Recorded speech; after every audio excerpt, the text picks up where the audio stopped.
think, I'm assuming, LGBT community and the black church can coexist? Absolutely. Let me push that question, because... Hello? I once had Diddy text me, "Welcome to the family," but I was by a platinum-selling producer who was one of his cohorts. T.D. Jakes shedding light on allegations surrounding his and his son's purported involvement in a gay lifestyle. The narrative delves into claims that T.D. Jakes' wife, Sarita Jakes, has long been aware of his alleged sexuality. Stay tuned as we investigate these unfolding developments based on various social media sources. Questions have arisen about T.D. Jakes' connection with rapper Sean T.D. Combs, Snakes, also known as Puff Daddy or Diddy. Diddy, previously in an 11-year relationship with Cassie Ventura that ended in 2018, is currently facing legal action from Cassie, who alleges sexual assault and repeated physical abuse.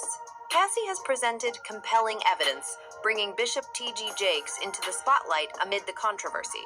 The claim suggests that the bishop attended Diddy's events involving same-gender intimate activities. Adding complexity to the allegations, a young man from the Potter's house is accusing his former pastor of sexual abuse during his underage years. Furthermore, it is alleged that the married bishop has shown a stronger interest in men than women. This inclination is not only attributed to Bishop Jake, but also extends to his two oldest sons. In a recent episode of Podcast, a former associate of T.D. Jakes made startling revelations about the renowned pastor, his wife Sarita Jakes, and her two sons. The associate claimed that Sarita was aware of T.D. Jakes' homosexuality prior to their marriage, suggesting that she entered into the union to conceal his lifestyle. This decision was purportedly made without hesitation, attributed to T. Jakes' acceptance of Sarita and her two sons, who are not biologically his own. The source emphasized how T.D. Jakes embraced Sarita and treated her children as if they were his own, creating a strong bond that seemingly led to unwavering loyalty from Sarita. To explore these revelations further, listen to the specific episode on the podcast. Kindly listen through the entire audio as the end contains the most shocking information. Thing I share here, I'm not worried about being sued. And just to be sure that anyone listening understands that, I will be giving the first initial of names, okay? There are people talking who are just sharing rumors, but not all of us are sharing rumors, okay?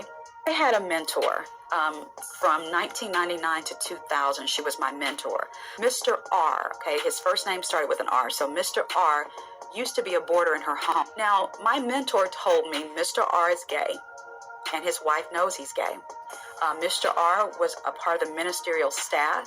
He became a minister, and he was very close to T.D. Jakes, okay? And she said he told her that, you know, he was going to share some things with her that she could never tell anybody. And so later on, she tells me and a few other people that he did come. They had set up a time and day for him to come to her house. He came and he talked with her for several hours, just divulging stuff, behind the scenes ministry stuff. And she told us some things I can never tell y'all, but what he did tell her was that T.D. Jakes was gay, and that T.D. Jakes had a relationship with a man. Now, I will stop and say, whether that man was Mr. R, I don't know, because she never told us that. But then she told us there are things I can never say, I can never tell, because I swore, you know, that I wouldn't tell, you know, some of the stuff that he told me. I'll tell you, as soon as they got through talking, she left that church, my mentor did, and it devastated her. Not too long after the things that Mr. R shared with her and swore her to secrecy to, she had a stroke. I always believed, I still believe it now, that it was the stuff he told her that contributed to her having that stroke, because the timeline was just too close. The Jakes have 5 children, boys. Both their names start with a J. One is light-skinned, one is dark-skinned. It is true that the 2 older sons are gay. The 2 older sons are not his biologically. They're not the sons of Jakes. Now, the sons, one is darker skinned. The darker skinned son is the one who was caught in Keys Park many years ago. Now, those 2 sons, they are not the biological children of Thomas, okay? When before, Sarita was a teen mom, okay? She had both of the boys when she was a young woman.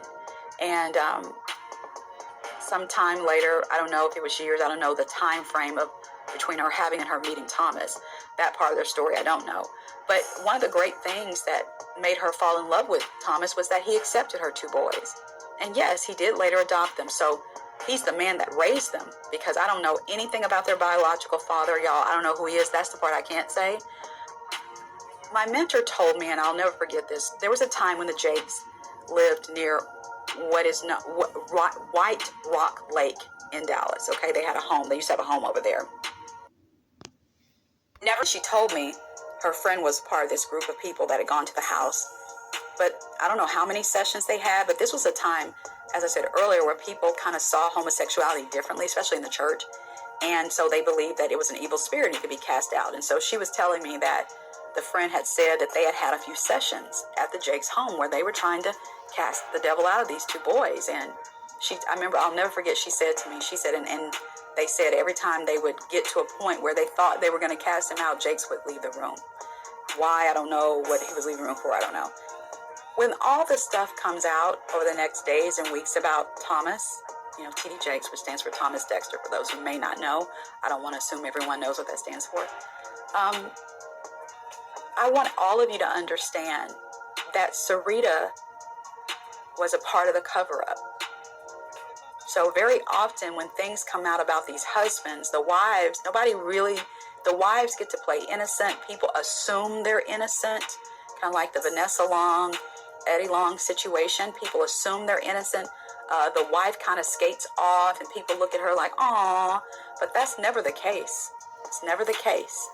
When women like Sarita go along, participate in, when I say participating, I don't mean necessarily the act, I just mean go along with the cover-up and pretending that it's not what it is, that's what makes these things go on for years and years and years, because as women, we have power.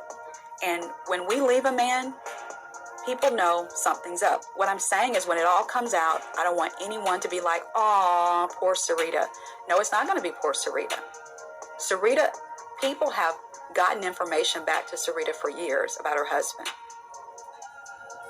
But there came a time when certain things were getting back to her, and then he took over her email. Listen, Thomas buys Sarita's clothes. He's always bought her clothes. And so you got to understand the kind of state Sarita was in when she met Thomas. What would she have done if she left him? She didn't have nothing.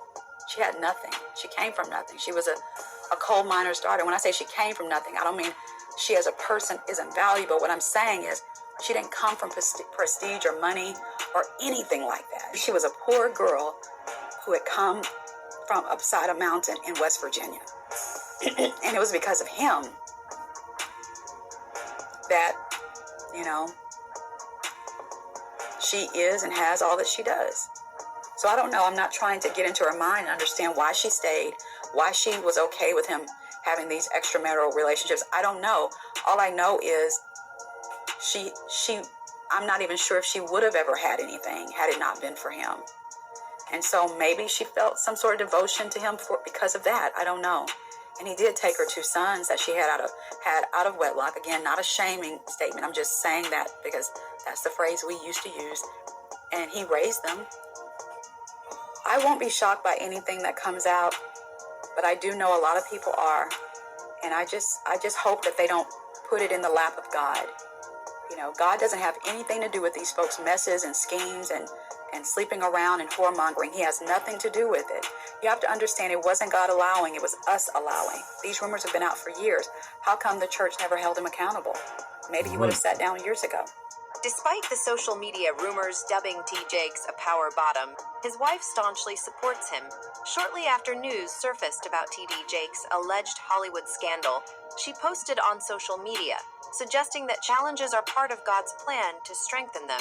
She emphasized Bishop Jakes proclaiming 2024 as the year of cleansing and speaking prosperity into areas of weakness, facing challenges with the confidence that victory is already assured through God's strength. T.D. Jakes faced a tarnished reputation, linked to P. Diddy's alleged Hollywood scandal. Amid wild allegations connecting him to the music mogul's party, Jakes became a trending topic on social media. In a YouTube church service, he addressed the accusations, vehemently denying them and expressing his belief in their falsehood. He promised to discuss everything when the time is right, refusing to use the sacred pulpit to address lies. Despite online rumors, a spokesperson for TD Jakes issued a statement calling the claims unequivocally false and baseless. The statement emphasized the challenge of spreading the truth versus lies, quoting Pastor Charles Diddy facing sexual assault claims after Cassie's lawsuit settled the next day. The allegations included drugging and assaulting a college student in 1991, similar incidents with Aaron Hall, and sexual slavery of a 17-year-old. Diddy stepped down from Revolt Network's chairman role, vehemently denying all accusations. In response to the controversy, Diddy stated he would fight for his name, family, and the truth, refuting the allegations as an attempt to tarnish his character. Social media users shared varied opinions on the matter, with some expressing skepticism about the allegations and others calling for accountability. This seems familiar. Just not long ago, we were dealing with the same behavior from R. Kelly. He said that he was totally innocent, but he was later found guilty. So let's just sit back and see what happens. Like most people, I really hope this is not true. Another user said, as a pastor, I say that when we hang around dirt, we get dirty. The church once promoted scripture, advising and teaching separate lifestyles. Diddy has never come to the church yet. Bishop is seen at his house and at several parties. There are many people in the body who are babies, and confused convictions should be to protect them. He should demand a public statement from Diddy. We are accountable to each other and protect the gospel with our lifestyle. Say what you want. There needs to be accountability. His statement says, I know who I am. The problem is that the blood of the innocent needs not be smeared in this way. Pride and embarrassment are in the name of the church. Another user added, I'm just going to wait and watch for the receipts. What's in the well always comes up in the bucket. The podcast testimony strongly indicates that Jake harbors numerous secrets with revelations are expected to unfold gradually in the coming days. Anyway, I hope you enjoyed watching this video, and I do pray that we all continue to strive to please God.